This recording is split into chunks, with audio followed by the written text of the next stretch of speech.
असतो वृत्तचित्तीचा.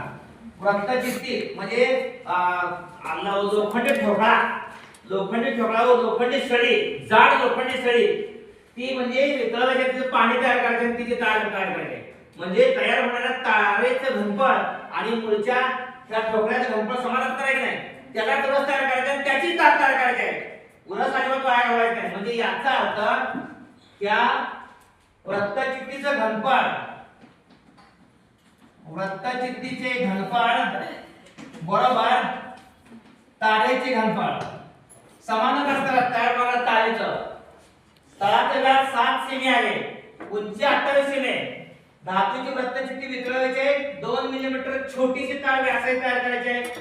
तर वृत्तचित्तीचे घनफळ पाय r वर्ग h, वृत्तचित्ती तारेचं पण घनफळ पाय r वर्ग h. पण हा r कॅपिटल लिहा आणि कॅपिटल h लिहा, कारण ते त्रिज्या ती वेगळे आहे. दोन्ही वरचं पाय पाय गेले. घनफळाचं सूत्र पाय r वर्ग h, वृत्तचित्तीच्या घनफळाचं सूत्र पाय r वर्ग h.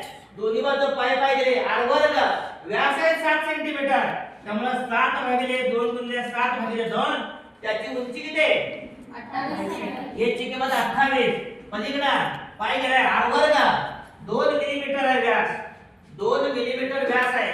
पुन्हा 2 मिलीमीटर म्हणजे 0.2, कारण 10 मिलीमीटर तर 1 सेंटीमीटर, म्हणून 2 मिलीमीटर म्हणजे 0.2 सेंटीमीटर. या ठिकाणी 0.2 त्याला पण भागिले 2 व्यास आहे. पुन्हा 0.2 भागिले 2, कारण वर्ग आहे ना, गुणिले h. हा तुमचा h काढायचा आहे. ज्याला हे जमलं त्याला ते उत्तर मिळालं.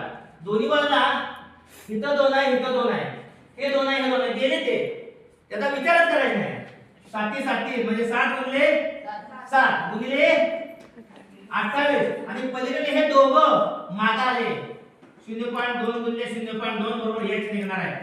हे 2 आहे 0.2, त्याचं 2 करूया, हे पण 0.2 करूया. वरती 7 गुणिले 7 आणि त्या बदलाला हे 28 वर 2 शून्य देऊया बाळांनो. 2 शून्य दिल्या, त्या 2 ना बेके बे चौकाट, ते 1400 आलं.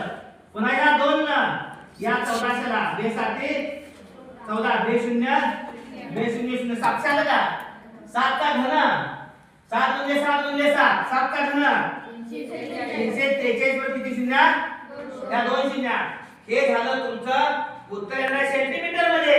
मीटर मध्ये काढायचं असेल तर ह्याला पण 100 बदलायचं, 100 सेंटीमीटरचा 1 मीटर. मग या 2 शून्य गेल्या आणि उत्तर आपल्याला काय मिळालं? 343. हे उत्तर 343 मीटर तारेची लांबी असणार. ओके, समजलं? समजलं.